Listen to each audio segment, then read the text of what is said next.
Bienvenue. Cette vidéo va vous montrer comment obtenir une loi hauteur-débit au droit d'une vanne déomatique.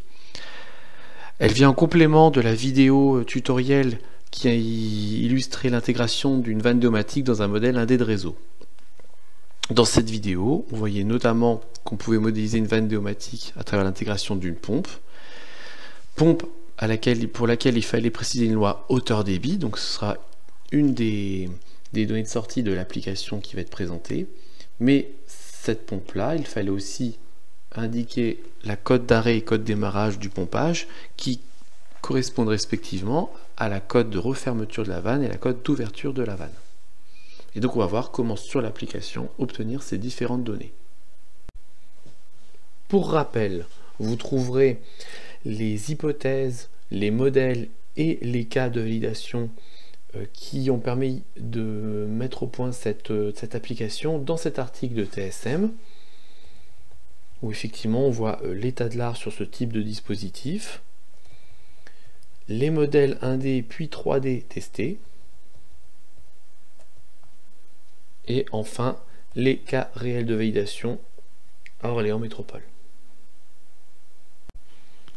En cliquant sur le lien qui est disponible dans la présentation de la vidéo, vous aboutissez à une première page d'accueil. Vous cliquez sur l'icône de l'appli Hydrasweb.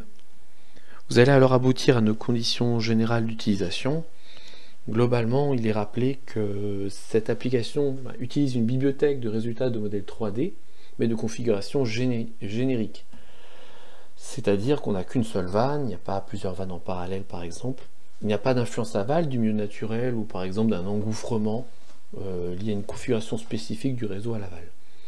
Si jamais vous avez une configuration plus particulière, n'hésitez pas à nous contacter et on verra s'il y a lieu de faire un modèle de votre situation. Donc vous fermez cette fenêtre pour aboutir à l'application. L'image de l'application illustre les trois paramètres à rentrer.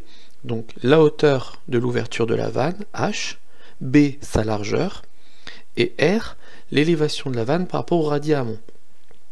Pour rappel, ce coefficient est évoqué dans la vidéo précédente sur l'intégration de la vanne déomatique dans un modèle de réseau 1D. On préconise un minimum de 15 cm pour que l'ouverture de la vanne ne soit pas perturbée par d'éventuels dépôts. Donc voilà, 15 cm minimum, on peut mettre par exemple 20 cm, et lancer le calcul. Donc là, l'application va consulter la bibliothèque des résultats de modèle 3D pour pouvoir établir bien la loi hauteur-débit de votre vanne, c'est-à-dire que pour une hauteur donnée, on a le débit qui transite à travers la vanne. Et cette hauteur donc est exprimée en relatif par rapport au radis de la conduite amont. Et donc cette loi-là, on peut très bien la sélectionner et la copier-coller dans le tableur qui permet de construire la loi de la pompe qui ici va représenter notre vanne déomatique. Tableur évoqué là. Par ailleurs, l'application vous indique aussi la hauteur d'ouverture de la vanne à un moment où elle bascule et sa hauteur de fermeture quand elle se referme. Et ces deux paramètres-là sont les deux derniers paramètres nécessaires à l'intégration de la vanne dans votre modèle. Ils étaient ici. Donc voilà, là vous avez tout pour intégrer votre vanne dans le modèle 1D. Et enfin, vous avez deux autres informations qui sont l'encombrement de la vanne, pour que vous puissiez commencer à anticiper les travaux.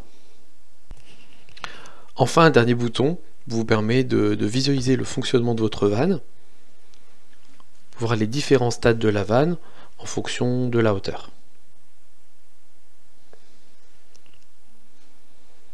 Voilà, donc vous savez tous sur notre application, et on reste à votre disposition pour vous aider, soit pour des cas particuliers, soit des soucis avec l'application, ou encore des demandes de devis.